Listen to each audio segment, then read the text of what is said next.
Good morning, everyone. Welcome to Elisa Marie Designs. Welcome back if you're back, and welcome if you are new.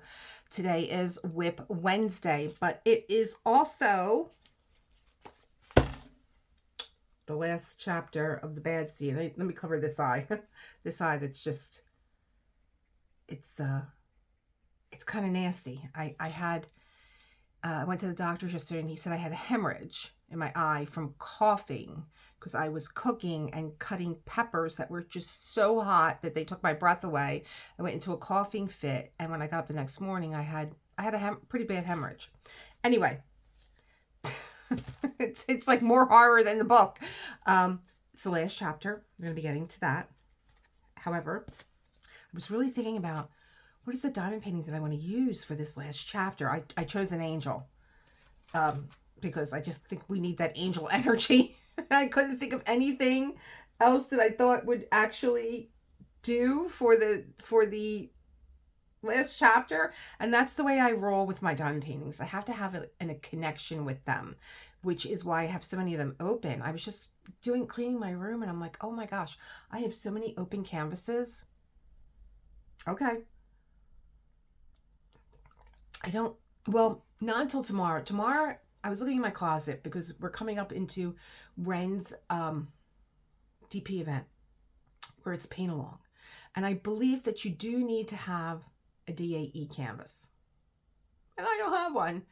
I have so many winter canvases that I'm sorry, but I'm not going to be buying another canvas. I have enough canvases in my closet, and I have ones that I bought last winter. So tomorrow, if you care to join me, I'm going to show you 4 of them that I would like to go over with you, and maybe you can help me choose. And I'll be doing my own little diamond paint along. It was something that I was planning to do anyway. Where I just want to have holiday fun, and I have a few holiday movies that we can watch on Discord if you're so inclined to join me. And I'll pop in on Ren. Absolutely. I think what he's doing is just so kind and generous. You can read about his event on Facebook. I don't know if he started a winter page. Yeah, but yes, please do, and I'll pop in just to say hello, but I don't have a DAE canvas. Like I said, I have enough canvases. I could absolutely do my angel. I think that he's Christmassy. Who knows? I don't know. This is the way my life rolls. I roll the spur of the moment. Next book, maybe, because I thought maybe you should give them a choice. Gaslight. If you ever heard the term gaslight, they're gaslighting me. He's gaslighting me, she's gaslighting me. This is where the term comes from. It comes from this book, which was originally a play. It was called Angel Street on Stage. Now, this book, it was actually turned into a book because people couldn't, maybe you couldn't get to the theater or whatever. And then it was turned into a movie that is Ingrid Bergman, and that is Charles Boyer. It's an excellent movie. I would love to watch it with you guys. So, now, the first thing that I notice is that her name is Bella. And I don't think her name was Bella in the movie. No, her name was Paula in the movie. Because my husband teases me all the time and says, Paula, go lay down, Paula. Because that's what he tells you throughout the whole movie, Paula. Because he's gaslighting her. Paula. She's telling me, I saw it. And it's called gaslight because what he's doing to drive her mad is he's playing with the gaslight. He marries her. And she has let me see. Bella was trapped in the evil mansion on Angel Street. A helpless victim whose safety and sanity was as uncertain as the flickering gaslight that filled her with horror. Because watching the gaslight, I had one of these gaslights in my home, which is now our home. My house, which is now our house, because my husband tells me all the time, why do you keep saying this is my house? It's our house. So our home that my son lives in, when I took down one of my walls, there was a gas light and a lantern that was in the hallway. Now, there was also one in the living room when I bought the house. I was like, oh my God, this is like a real gas light. Like you could my ex-husband wasn't into the aesthetics like I was. Anyway, but this is what he's doing to her. To see the light go up and down meant that someone was in the house and they were turning the light either on or off. So the gas either up or down. Lying in drug terror in her bedroom, beautiful Bella suspects that her own husband, sinister Mr. Manningham, is driving her mad. Can she be sure? As she fights the whirlpool of insanity again and again, Mr. Manningham threatens to put her in an asylum, which was probably very easy to do in those days. My wife has gone mad. Please take her away. Suddenly, Bella sees one last chance to save herself. If she fails, she knows she will never leave the house on Angel Street alive. Millions thrilled to the play Angel Street in New York and London. Millions of movie fans thrilled to Ingrid Bergman and Charles Boyer in the film version called Gaslight. I believe the play was called Angel Street. Now and even... Oh, did I just say that? No. Now, an even more chilling experience awaits you in this taunt masterpiece of Gothic terror and suspense. Paperback Library, world's leading publisher of Gothics. This is not a book that you can easily find, and if you find it, you're going to pay a pretty penny for it, which I did for you, my loves. This was a Paperback Library Gothic. It was 60 cents at the time. I believe this is from 1956. And I believe that I have here,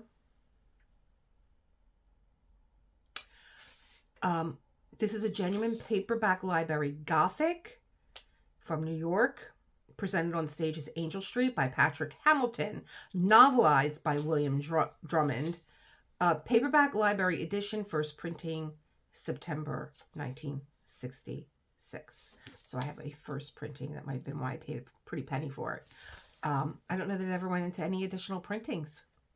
I don't know.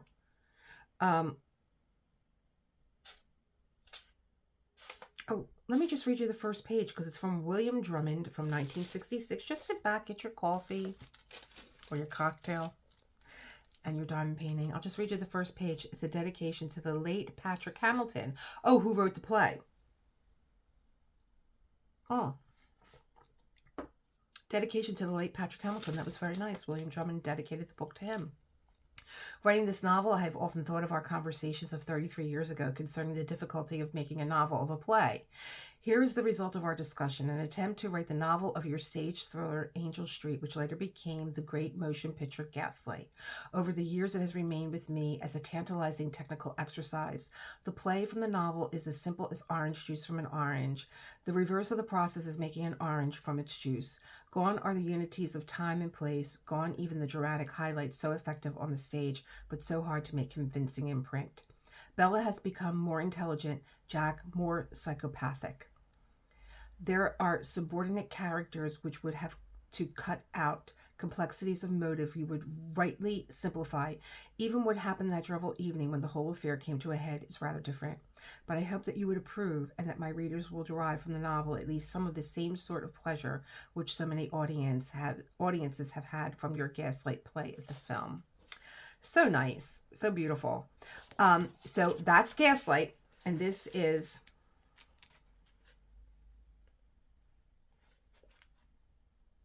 How many chapters? Chapter 19. 215, 224 pages. However, I think that the Bad Seed is about the same amount. Yeah, oh my gosh, the Bad Seed is 223. 12 chapters. Look at the book fell apart. The book was so old. I got this in a thrift store on the 9th Street Market in Philly. And I was like, oh my God, the Bad Seed. And that's why I got the idea to read this to you guys, especially with the, Halloween and stuff. And it just fell apart. I'm sorry, Lorraine. Oh, Lori. Her name's in the front. Lori. Let's all call Lori up and tell her thank you. No, let's not. But, okay. So, I bought this book and I was thinking of other Gothic thrillers. This is a thriller. They're calling it a horror. Like, horror to me is like blood and gore and all that other crap. Like it. In fact, the show that I'm watching, that was originally on CBS. I can't even believe that this show was on CBS, called Evil. I mean, I should have known by the name. It is frightening. This was on prime time? Holy cow. What the hell was going on? I'm glad I was busy. So another great novel came across my eye. Rebecca. Another great movie. This was Joan Fontaine. Oh, what a movie. Oh, let me tell you, this is Daphne D. Moray. I'm sorry, I said it last night. I murder everyone's name. Um, and yes, she does really in this book, you do hold your breath. And I forgot the story. I always forget the story. My husband comes in and he goes, well, you know, who did it? And I was like, I'm going to kill you right where you're standing. Why would you say that? Why did you tell me? I forgot. I forgot because it's so layered. It's so brilliantly layered. And Joan Fontaine, she just looks like a little fawn, like an innocent little Bambi. She's so good. She's so good. Another great movie that we should watch together. And I kind of say like I'm going to wait until to watch the movie, but you know why not? Why do we have to wait? Let's just watch it. I'll get it through YouTube and we'll watch it on my Discord. Okay. So Rebecca, always Rebecca. Wherever I walked in Mandalay, wherever I sat, even in my thoughts and in my dreams, I met Rebecca. Perhaps I haunted her, she haunted me. She looked down on me from the gallery, as Mrs. Danvers had said. She sat beside me when I wrote my letters at her desk. The mackintosh I wore, the handkerchief I used, they were hers. Perhaps she knew and had seen me take them. Jasper had been her dog, and he ran at my heels now. The roses were hers, and I cut them. Did she resent me and fear me as I resented her? Did she want Maxim alone in the house again? I could fight the living, but I could not fight the dead. If there was some woman in London that Maxim loved, someone he wrote to, visited, dined with, slept with, I could fight with her. We would stand on common ground. I should not be afraid. Anger and jealousy were things that could be conquered.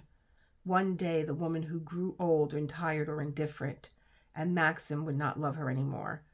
But Rebecca would never grow old. Rebecca would always be the same. And her, I could not fight. She was too strong for me.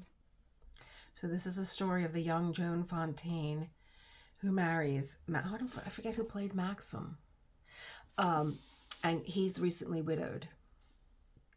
And everything. Mrs. Danvers is the maid that still takes care of Mandalay. You know, just so romantic to even say it. The mansion Mandalay. And Mrs. Danvers she has no hesitation in telling Joan Fontaine. What's Rebecca? Not Rebecca. Her name's not Rebecca. What's her name in the book? Oh, I don't know. What's her name? Well, she doesn't hold back to let her know that you are not Rebecca. You will never be. Rebecca was great. Rebecca was elegant. Rebecca, look at her portrait. Look at her. She does. She's looking down at her all the time. You know, when you look at a portrait and the eyes are following you around the house, it's enough to drive you. That's enough to drive you mad. She just could not live up to the great Rebecca. And, you know, she marries the Maxim, the wealthy, handsome widow. And everything starts to unravel from there. So this is another great one that I have for you guys. You let me know which one you want to read first. And we'll take a little vote on it. And maybe it's not Gaslight. Maybe it is Rebecca. Standing in the shadows of a woman that has passed on. She's so right. You can't fight with that. She'll always be young. She'll always be beautiful. She'll always be loved. Even the dog hates her. All right. I am going to get started with that was my little chat. Now I'm getting into the whip. And I'm going to diamond paint quietly because I then go back and I'm going to read the last chapter to you, and I'm going to say here, how much time do I actually need? Chapter 12. I'm probably going to diamond paint for about an hour. It's probably going to take me a half an hour to read this. And then half an hour, I always add music to the end for you guys to unwind from the chapter and think about the chapter. And don't forget to comment. Let me know how you like this book. Some of you were like, it's not for me. I'm not into that kind of stuff. But it really was, for its time, a really frightening movie. What am I doing this weekend?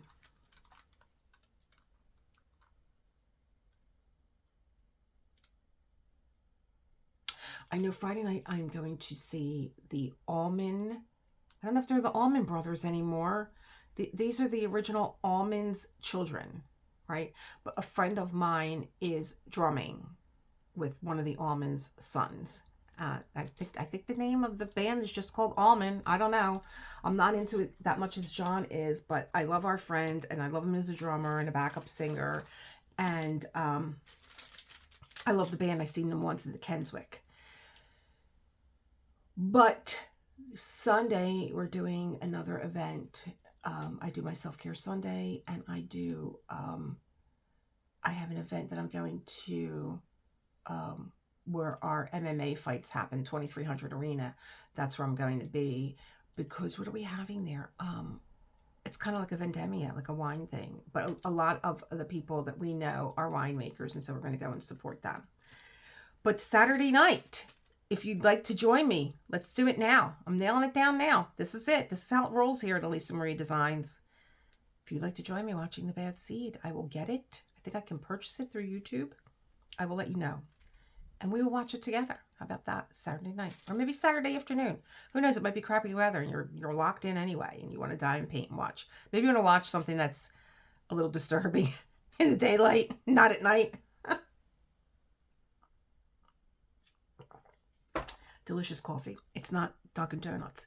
It's Lavazza. I just have extra Dunkin' Donut cups. All right. Let's get to it. I'm doing my angel from Diamond Art Emporium, 80 colors. Where do I want to start? Because it's going to be, I don't want this to be a confetti hour. I want it to be a relaxing hour where I'm not, what did I fall into? I think I'm going to do his armor because it's the little telephone. Let's see. Oh, there's a lot of confetti on this one. This angel is like the angel, the female angel that I have up there.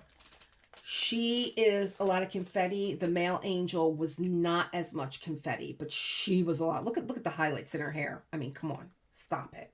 She's gorgeous. Gorgeous. Yeah, I think I'm going to do the plate that's on him because it's the telephone. I love the symbols that Ren uses. This is a telephone. Can you see it? Yeah, I'm going to be doing all that. And then, because I can't be like doing, well, I guess I could. I'm not really talking. All right, let's just get it on. Let's just get it going. See you guys in an hour. Here we go. Well, hello again. Will I ever learn about black drills and color blocking? Don't watch. Just sit back and enjoy, or keep diamond painting and listen to the last chapter. Chapter 12 of The Bad Seed. Here we go. Mrs. Penmark fell into the habit immediately after breakfast of dressing herself and the child and riding aimlessly about the countryside. On these trips they rarely spoke, as though, understanding each other so completely now, there was no longer reason for communication. Sometimes, when she did not feel like driving her car, Mrs. Penmark and Rhoda took bus rides that had no definite destination. To see them sitting in separate seats, one would not have thought they were together, except that the child turned from time to time to watch her mother as though waiting the signal that would reveal to her the thing they were to do next. In the center of town, there was a square filled with azalea bushes, camellias, and live oaks. There was a big iron fountain with 4 graduated basins beneath to catch the cascading water from the top of the structure, to hold it a moment, and to pass it at last to the circular moat below. There was always a breeze at that place, and sometimes she'd take the child to the square, knowing they'd not be likely to meet anyone but strangers in such a public place. They'd sit on the iron benches while Christine looked vacantly about her, and Rhoda, on a separate bench, would go on with her needlework. The park was the haven of the rootless stranger who had no other place to go, But one afternoon, Christine looked up and saw Miss Octavia Fern approaching. The old lady stopped in doubt, then nodded, as if still not sure of herself. She said, "You're Christine Penmark, aren't you?" Yes, yes, of course, Miss Fern. I thought you must be, but I wasn't too positive. Then I saw Rhoda sitting across the walk, and, of course, I knew." Christine smiled gently, but she neither answered nor asked the old lady to sit down. "I remember our morning at Benedict's so well, with so much pleasure," said Miss Fern after a moment. "It was a charming day, really. The oleander cuttings rooted easily, and I transplanted 2 of them to our back garden just the other day." Mrs. Penmark nodded in recognition that she heard, and Miss Fern went on. "I'd hoped you'd find time to visit me, but I know how occupied you must be these days." She paused again, feeling as though she addressed a stranger, as though she ineptly trespassed on the privacy of others, as though her presence in the park were a thing to be explained and condoned. She said hurriedly, "I really come through the square, but Burgess is waiting for me down the street, and this was a shortcut." She moved away, caught Rhoda's eye, and waved, but the child ignored her with a placid disinterest. Miss Fern stood in uncertainty, as though undecided what to do next, how to get herself in motion once more. She gave the impression that she was about to sit on the bench beside Mrs. Penmark, and then, as though the impulse were cancelled at the instant the movement was contemplated, she fumbled in her handbag needlessly, as though searching for a card to give a stranger, and said, "We must have our visit sometime soon, but I mustn't keep Burgess waiting. She fidgets so when she's kept waiting." Late one afternoon, after she returned with Rhoda from the square, Mrs. Penmark's doorbell rang, and she went to answer it. She found Hortense Daigle in the hall. Mrs. Daigle came into the living room, embraced Christine, and said, "I've been wanting to return your visit for such a long time, but I've been in mourning. But I said to Mr. Daigle this morning, 'What do you suppose Christine thinks of me? I must go see her today without fail.'" She was a little drunk, and Mrs. Penmark placed a chair for her. She sat down, and seeing Rhoda reading beside the window, she said, "So this is your little girl. What's your name? Claude spoke of you so often and in such high terms. You were one of his dearest friends, I'm sure. He said you were so bright in school." "My name is Rhoda Penmark." "Come, let me look at you, Rhoda.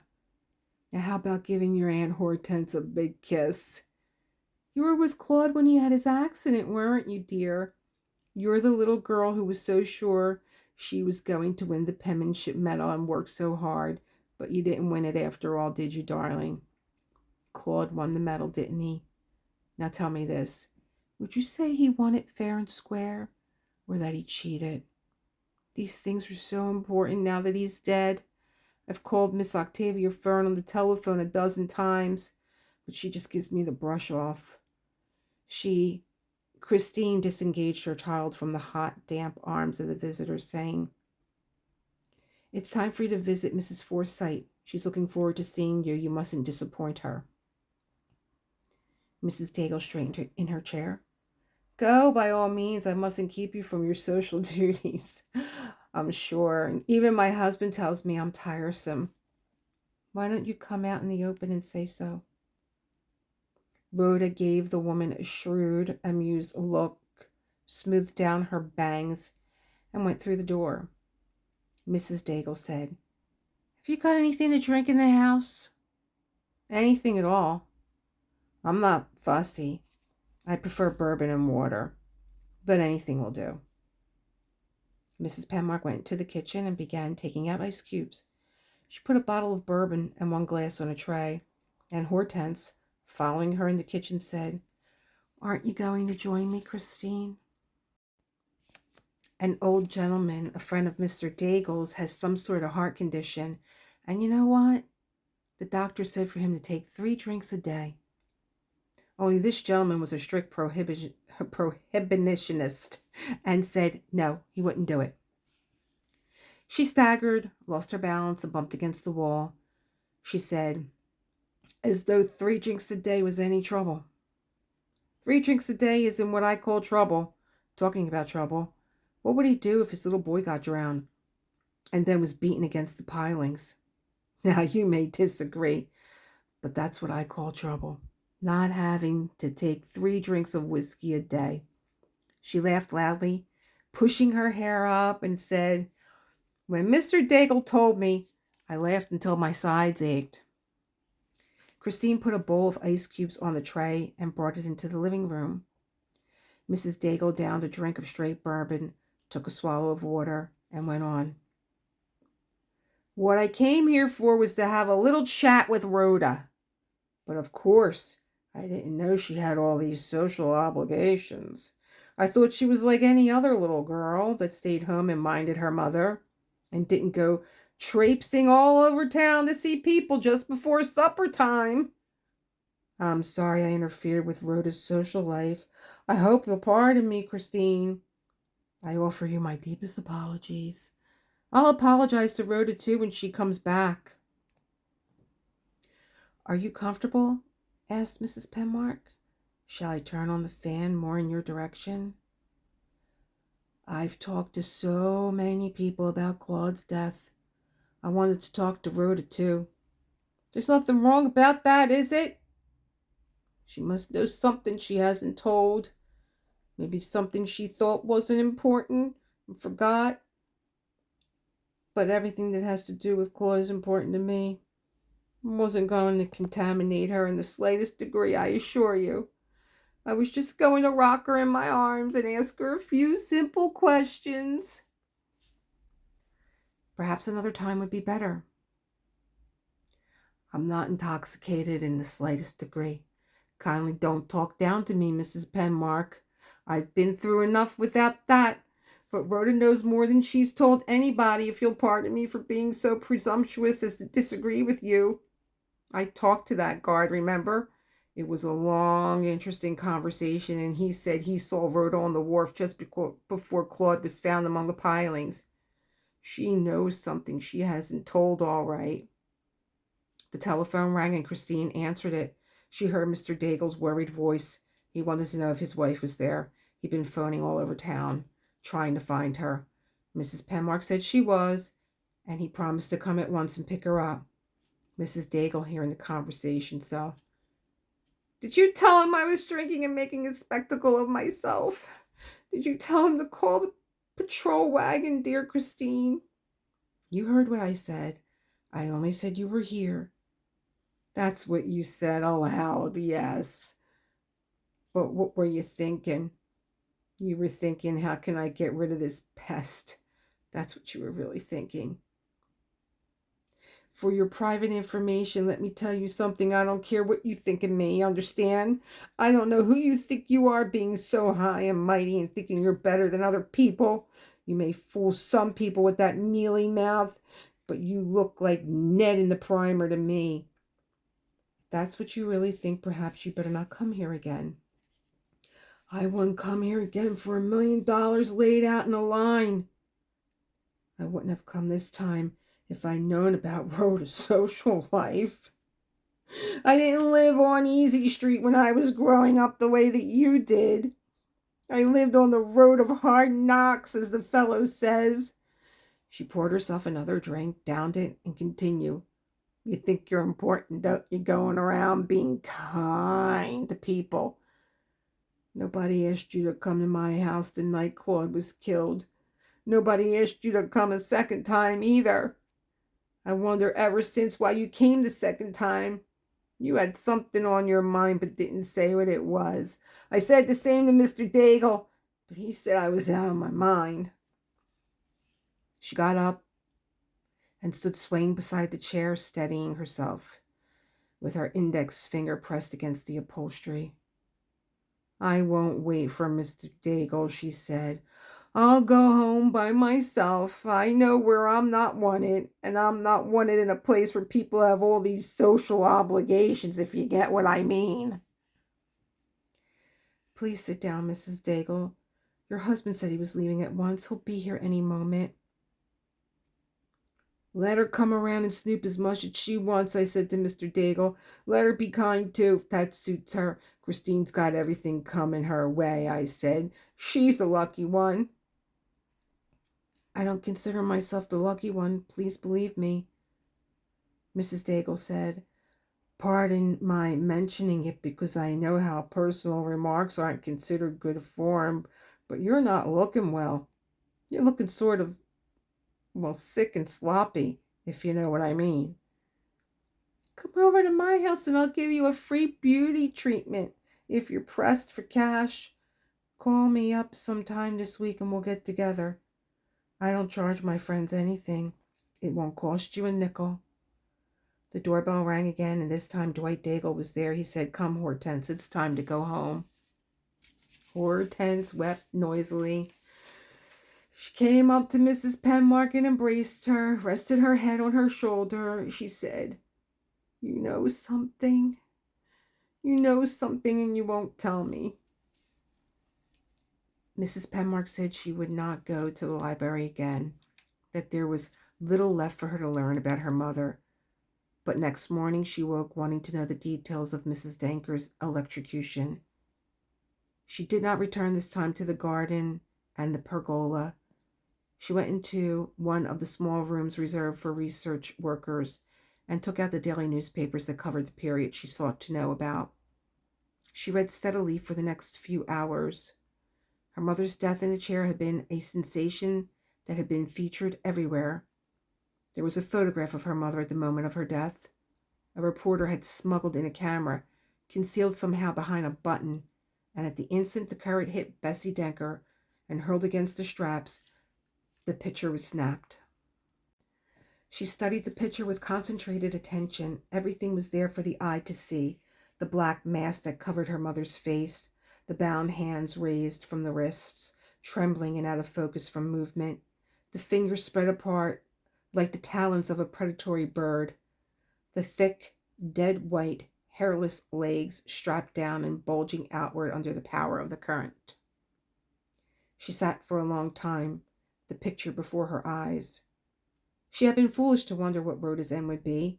She knew now, for Rhoda, unless something were done, would repeat the pattern of her grandmother's life, making the necessary allowance for time and circumstances. She, too, for Rhoda, was very clever indeed, would escape for a long time, but she would be caught and destroyed at last. And in that interval between accomplishment and detection, she would destroy everything she touched.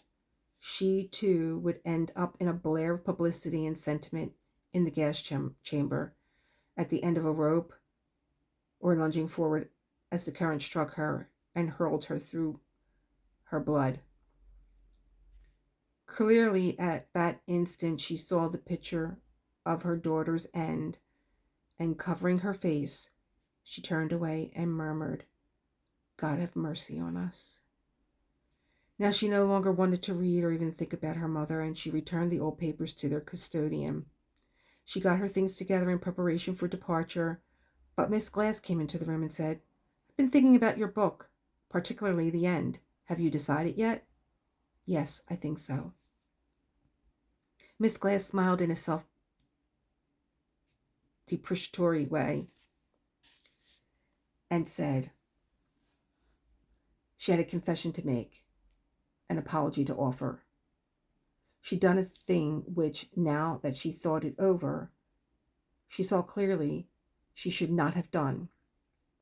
She knew how jealousy authors must guard their plots, but she'd been so interested in Mrs. Penmark's situation that she told it to others.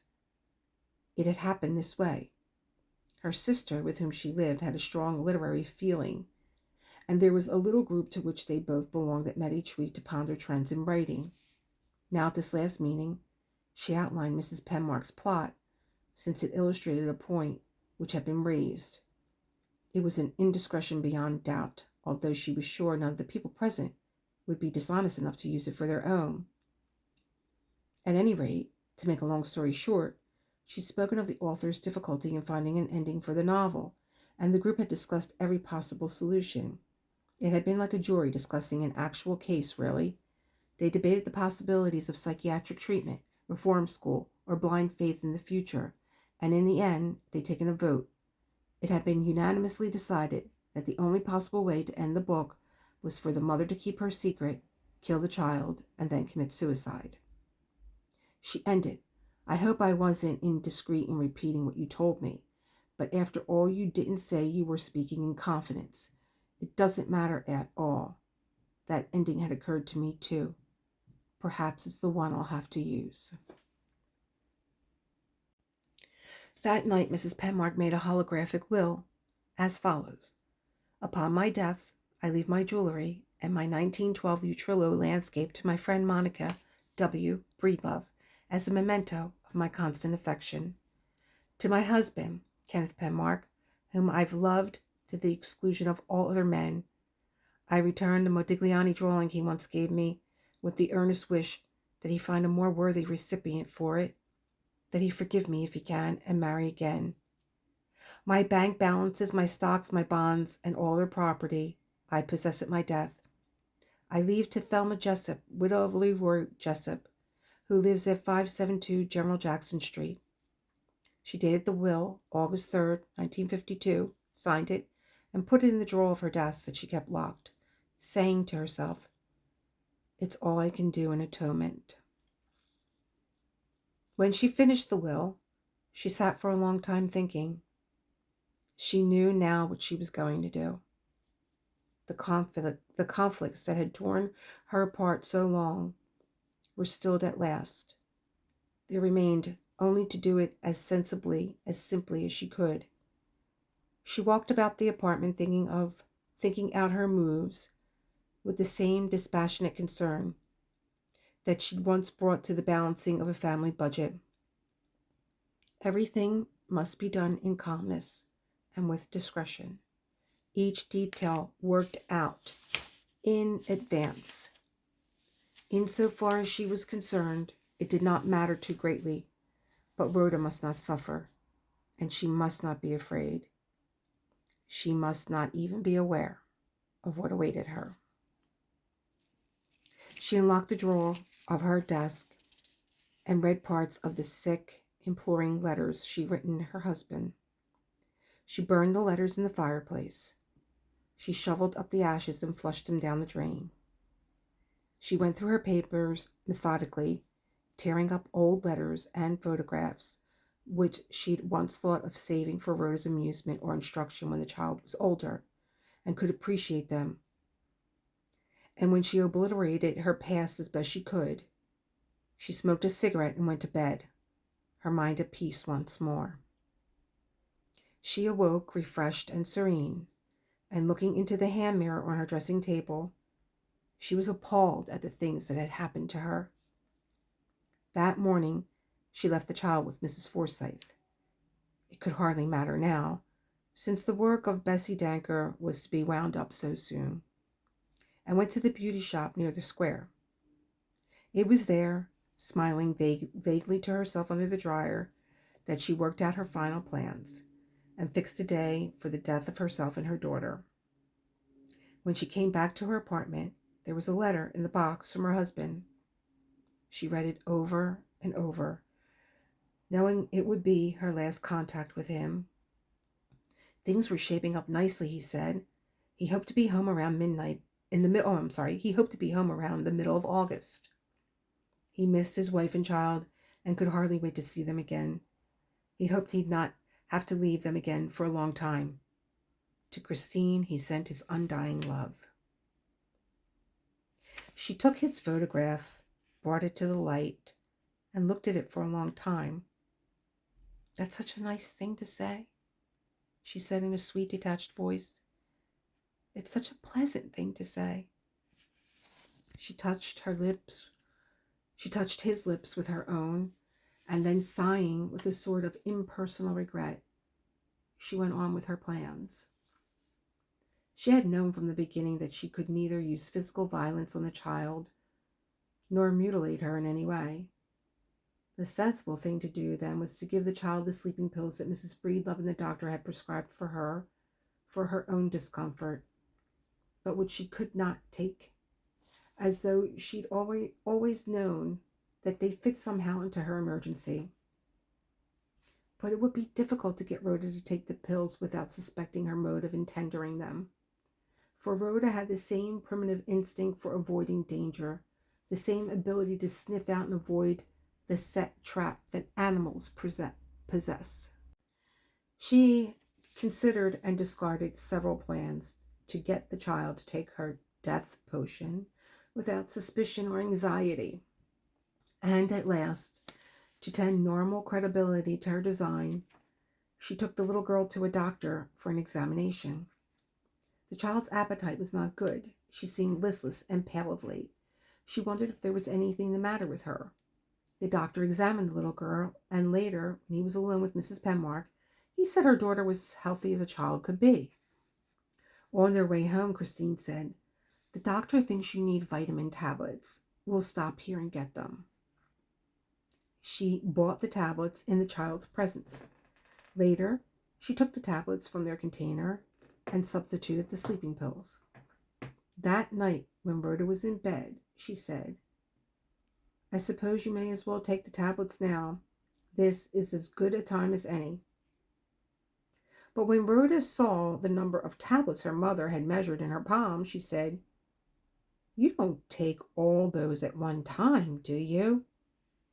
I asked the doctor that. I didn't know either.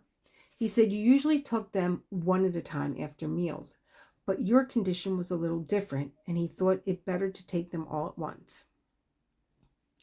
Rhoda said, "Let's see the bottle, Mother." Mrs. Penmark gave her the bottle, and after the child had examined it, read the label, and verified the fact that the tablets in her mother's hand were identical with those still in the bottle, she said, "Well, all right, Mother," and took the first of the pills. After each tablet, she took a small swallow of water, and Christine said, "These will make all the difference. They'll solve everything for you. Now you must take every one. There are only a few left now. You must try and take them all." Then, when the child had swallowed the last of the sleeping tablets, Christine sat beside her. "Do you want me to read to you?" she said. The child nodded. She was in the middle of the 5 little peppers and how they grew. And her mother, finding the proper place, read softly. She thought the child would never sleep. She wondered how long she could keep up her manner of deceptive calmness. Then, after a long time, the eyes of the child inevitably closed. She sat beside her daughter a long time, watching the soft, placid signs of her breathing, thinking how innocent the child looked, how free of the dark, terrible instincts that were in her. Then all at once she felt these things were not true, that the things the child had done could exist only in her own imagination. But she pulled herself up sternly and said, "I'm imagining nothing. It's all true." She bent above her husband's photograph and looked at it with love and great longing. His face brought back so many memories, the knowledge of so much they shared together, that she feared she'd break down in tears and wild anxieties again. But she did not, and saying aloud to him, "She is not going to destroy you as she's destroyed me. And she is not going to die publicly as my mother did, with millions of readers reading her last words, her last thoughts, her last gestures of pain with their morning coffee. That is not going to happen. That can never happen now." Then, touching the photograph with her fingers, turning away in regret, she said in a soft, placating voice, "If you knew, I'm sure you'd forgive me in time." She kissed the child once on her brow. She unlocked the drawer of her desk for a final time. She stood with the pistol in her hand, inspecting it idly, as though she did not understand its purpose. And then, standing before the mirror in her bedroom, she raised the pistol and put a bullet through her brain. Mrs. Breedlove, playing contract with her brother and two others, strangers they had just met, laid down her cards and said for a third time, "I'm worried about Christine. You can say what you please, Emery, but there's something wrong. I've called her number. I've called her a number of times tonight and her phone doesn't answer. Maybe she doesn't want to answer her phone. Maybe she's gone to the movies. Why don't you quit worrying and let poor Christine mind her own business? Christine always answers her phone, and she doesn't go out anymore at nights alone. You know that as well as I do." "No, Emery, there's something odd about it." "Who is this Christine you're talking about?" asked Mrs. Price. "Is she a relative?" "She's a neighbor," said Mrs. Breedlove, "but I'm fond of her, and her little girl, too. She's such a lovely woman, so gentle and simple, so completely unaffected." She shuffled the cards, and when she dealt, she said stubbornly, "If she went out as Emery suggests, Mrs. Forsyte, who lives across the hall from her, would know. I'm going to telephone her this minute." Emery laughed indulgently and said, "What do you do with women like that? She's been that way ever since I can remember." "Well, I don't know," said Angeline Price. "I think she ought to call Mrs. Forsyte." She looked at Mrs. Breedlove and then nodded in agreement. Emery glanced at his watch and said, "It's 11 o'clock. If you're going to catch her before she goes to bed, you better hurry up and do it." But Mrs. Forsyte said she hadn't seen Christine or Rhoda since just before supper time. They had not gone out. Of that she was positive. But perhaps they'd just gone to bed early. Monica said, "Will you ring her doorbell? I'll wait here until you do." When Mrs. Forsyte returned, she said she rung the bell repeatedly. She also pounded on the door and had called Christine's name, but there had been no response at all. "Is there anything wrong?" she asked. "Do you want me to do anything?" Mrs. Breedlove turned back to the card table, but after a little while she threw down her hand and said, "I'm going over there and find out what's the matter." Turning to Emery, she added, "If you don't want to come, you can stay where you are, but I'm worried and I'm going to find out." Emery said, "You know I'm not going to let you drive to town by yourself this time of night." Then, laughing self-consciously, he added, "Let's get started if we're going." As they approached the apartment house, Johnny Kunkel, who had to be home by 12, was pulling up to the curb across the street, having just taken his date home. Mrs. Breedlove called him and he joined them on the walk. They went first to the front door, and Mrs. Breedlove knocked and rang the bell. Mrs. Forsyte joined them, clutching her kimono to her throat.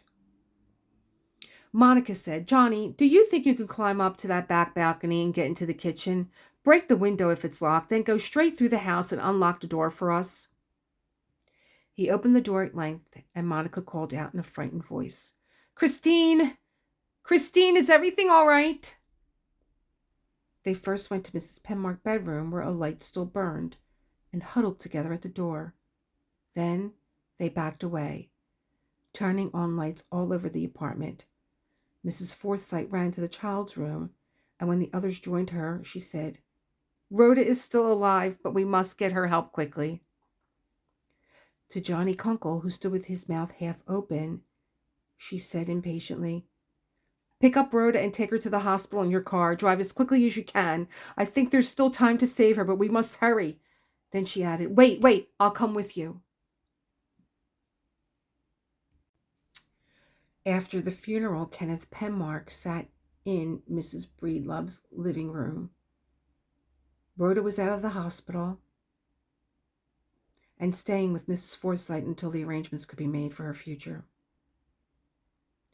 She said that morning at the funeral that she'd keep Rhoda as long as necessary for this particular emergency or forever, if Kenneth would agree. He told her his mother and sisters were to arrive next day, and no doubt Rhoda would go back with them. But now, sitting beside Monica's big fan, he said, pressing his nervous hands against his head, "Why did she do it?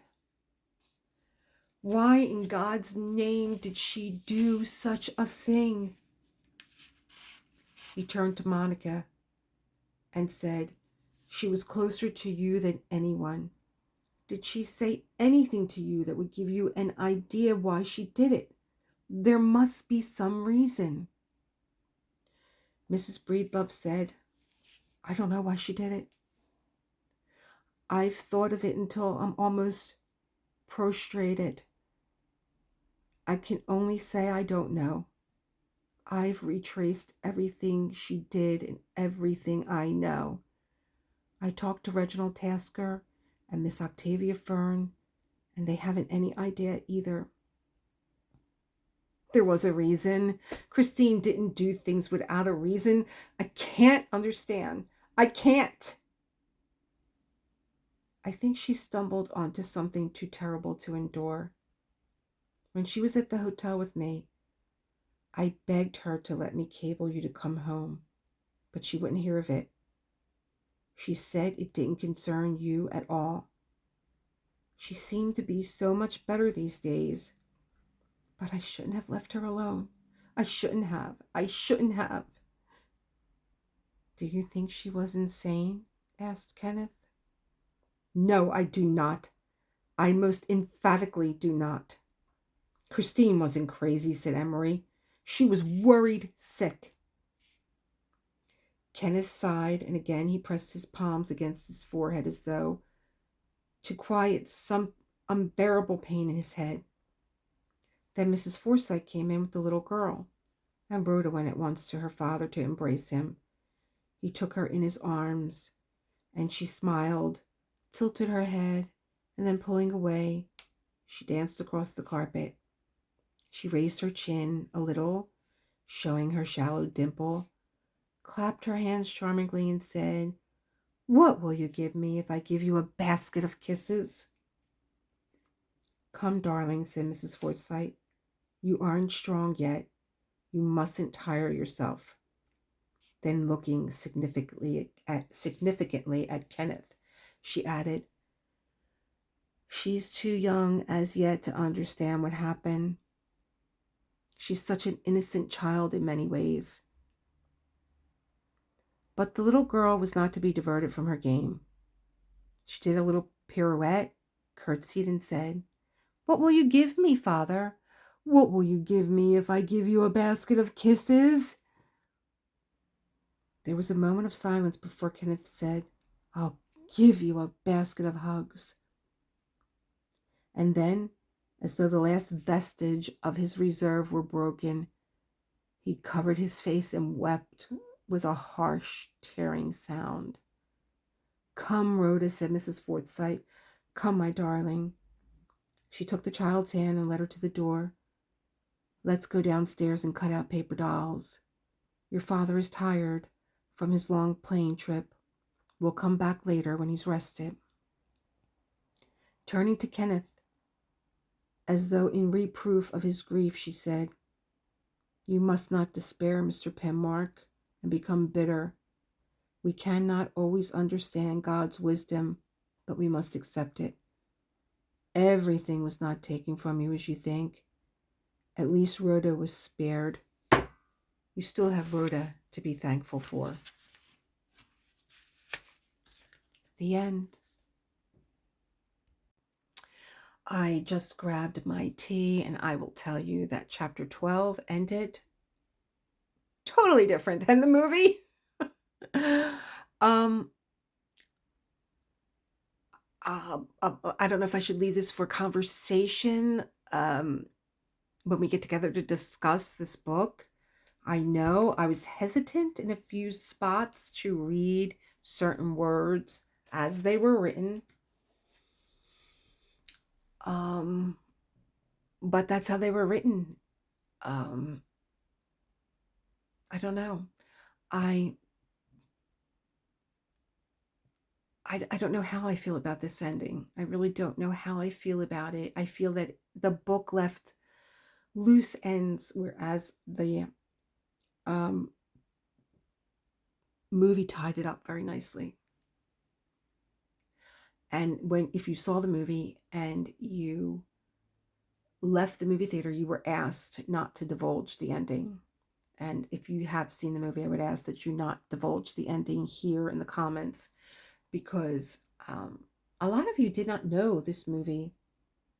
Um, and I think anyone who had seen this movie, I seen this movie when I was young. I mean, it came on, a black and white movie. Um, just what I remember when the movie started, there was the beginning saying that what you were about to see was not like anything, but it was just like you were watching any other black and white movie. The entire movie takes place in the Penmark's apartment. You I don't think you ever see the school. Like Rhoda leaves to go to school, but you don't see the school. Everything takes place. All the discussion takes place in the school, in the apartment. Um, a lot of discussion, and I love movies like that where they take place in one room because it gave the feel of it being a stage play. So it wasn't like, oh my God, you're going to be horrified by this movie. I think the book was more horrible than the movie. Yeah, I don't I would say that I do like the rendition of the movie a lot better than the book. But it was an interesting read. I am going crazy here with these black drills. The black drills are fine. It was such a large chunk of black color blocking, and I don't know what made me think I didn't learn my lesson using a huge placer as I did when I was doing Lady with Hat and Feather Boa. I thought, oh, I'm going to get this canvas done so quickly because it's a lot of black color blocking, and it drove me nuts. And I'm having that same illusion with the black drills, where it's just like, are they lined up correctly? Did I miss one? It looks like I missed one, but when I go and line them up with the other drills, I didn't miss one. So I'm going a little cuckoo. So you could see I'm trying to break down a lot of the color blocking by diamond painting on a diagonal, doing a patchwork, and I also had my mother on the phone. I think she called me, and that's, I'm coming into the hand motions now. So I'm thinking maybe I would just end this here, but I know you guys like the music, so I will leave you with like 15 minutes of music and a little bit more of this color blocking horror that I got myself into. Thank you for joining me for this book. I can say that I now have a wider vision of the book and the story, but I actually do like the movie better. So we should watch this. I'm going to, while you guys listen to music, I am going to see if I can purchase this through YouTube, because they have something called Watch Together on Discord, where I could stream the movie from YouTube through the Discord, and we can watch it. So I will let you know. Have a good one, guys, and I will see my ravens later on tonight in about 3 hours. Better get ready. Bye, guys.